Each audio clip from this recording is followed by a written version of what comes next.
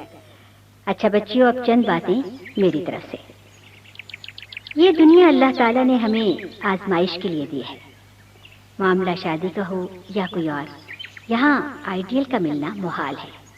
اگر ایک لڑکی کو آئیڈیل شوہر اور ایک شوہر کو آئیڈیل بیوی مل گئی تو زندگی کی آزمائش ہونے کے معنی ہی ختم ہو جائیں گے۔ اللہ تعالیٰ کو ہر پہلو سے انسان کی آزمائش مقصود ہے، اور اس کی معاشرتی اور ازدواجی آزمائش تبھی ہوتی ہے جب اس معاملے میں بھی اسے ضبط، برداشت اور توازن کا مظاہرہ کرنا پڑے۔ اللہ تعالیٰ سورہ بقرہ کی آیت 185 میں فرماتے ہیں، میاں بیوی ایک دوسرے کا لباس ہے۔ مطلب یہ ہے کہ جس طرح لباس انسان کی زینت کا باعث ہے، سردی گرمی سے حفاظت کا سامان ہے، شرم گاہوں کا نگہبان ہے، اسی طرح میاں بیوی کا آپس کا تعلق ہے، یہ بھی معاشرے میں امن و امان اور خوبصورتی کا باعث ہے۔ انسان کی جائز خواہشات کو احسن طریقے سے آسودہ کر کے اس کے اخلاق کو بگڑنے سے بچاتا ہے، اور خاندان کے بنیادی ادارے کے قیام کا سامان مہیا کرتا ہے۔ قرآن مجید میں سورہ نساء کی آیت 34 میں اللہ تعالیٰ نے فرمایا ہے کہ مرد عورتوں پر قوام ہے، اس بنا پر کہ اللہ تعالیٰ نے ان میں سے ایک کو دوسرے پر فضیلت دی ہے، اور اس بنا پر کہ مرد اپنے مال خرچ کرتے ہیں، بس جو عورتیں صالح ہیں وہ اطاعت شار ہوتی ہیں، اور مردوں کی عدم موجودگی میں اللہ کی حفاظت و نگرانی میں ان کے حقوق کی امین ہوتی ہیں۔ بچوں، یہاں شاید آپ کو قوام کا مطلب سمجھ میں نہ آیا ہو، اس سے گھر کا سربراہ مراد ہے۔ جس طرح ہر ملک کا کوئی سربراہ ہوتا ہے، اسی طرح گھر کی چھوٹی سی مملکت کا سربراہ اسلام نے مرد کو مقرر کیا ہے، اور کسی ملک کا نظم و نسق اسی وقت برقرار رہ سکتا ہے جب اس کے عوام اپنے حکمران کی فرما برداری کریں، اور اگر کبھی انہیں کوئی شکایت پیدا ہو تو قاعدے قانون کے تحت اس کے ازالے کی کوشش کریں۔ بیٹا، اگر وہ قانون کو ہاتھ میں لے لیں گے تو معاشرے کا امن تباہ ہو جائے گا۔ بالکل اسی طرح اگر گھر کی ریاست میں بیویاں شوہروں کی وفادار اور وفا شعار بن کر رہیں گی تو گھر کی فضا محبت کا گہوارہ بن جائے گی، اور خدا نخواستہ کبھی معاملہ بگڑے، یعنی ایک دوسرے سے شکوہ شکایت پیدا ہو جائے تو شریعت کے سمجھائے ہوئے طریقے سے اسے حل کیا جائے۔ یہ طریقہ اختیار کرنے سے میاں بیوی کی ناراضیاں حیرت انگیز طور پر محبت کو فروغ دینے کا باعث بنے گی۔ اور بیٹا، یہ میں ذاتی تجربے اور مشاہدے کی بنا پر کہہ رہی ہوں۔ رخصت سے پہلے میں آپ دونوں کو ایک کتاب بطور تحفہ دیتی ہوں۔ اس کتاب کا مطالعہ ازدواجی زندگی کو خوشگوار بنانے میں بہت معاون ثابت ہوگا، انشاءاللہ۔ انشاءاللہ۔ بہت بہت شکریہ مس صاحبہ۔ تمہارا بھی بہت شکریہ۔ اچھا بیٹا، اللہ حافظ۔ اللہ حافظ۔ سامعین محترم، بہنوں کے لیے تحفہ آپ نے سنی۔ آپ کے لیے یہ سی ڈی دارالسلام اسٹوڈیو نے خاص طور پر تیار کی ہے۔ دارالسلام اسٹوڈیو سے اس وقت تک بے شمار کیسٹس اور سی ڈیز ریلیز ہو چکی ہیں، جن میں چند ایک یہ ہیں: حسن یوسف، اپنے نام سے بھی زیادہ خوبصورت اور پیاری کہانی، جسے قرآن مجید نے بھی احسن القصص قرار دیا ہے۔ مومن کا ہتھیار، روزمرہ کی دعاؤں کی کیسٹ اور سی ڈی، جس میں واضح کیا گیا ہے کہ اللہ تعالیٰ سے دعائیں کیوں، کب اور کیسے مانگی جائیں۔ میں لوٹ کر آؤں گا، عیسیٰ علیہ السلام کی زندگی کے حالات و واقعات، عیسائیت کی اصل تصویر، بنیادی عقائد اور عقیدہ تثلیث پہلی بار کیسٹ اور سی ڈی میں۔ آپ کے لیے یہ کیسٹس اور سیڈیز پیش کر رہے ہیں محمد طارق شاہد اور حبیب کبریا۔ دارالسلام اسٹوڈیو دارالسلام کا ایک حصہ ہے۔ دارالسلام کتاب و سنت کی اشاعت کا عالمی ادارہ ہے۔ دارالسلام کا ہیڈ آفس سعودی عرب کے دارالحکومت ریاض میں ہے، جس کے مینیجنگ ڈائریکٹر جناب عبد المالک مجاہد ہیں۔ دارالسلام کا دنیا کے 25 ملکوں میں نیٹ ورک ہے۔ پاکستان میں اس کا پتہ نوٹ کریں: دارالسلام اسٹوڈیو، 50 لوور مال، نزد MAO college Lahore. Phone numbers 724-0024 اور 723-2400، فیکس 735-4072۔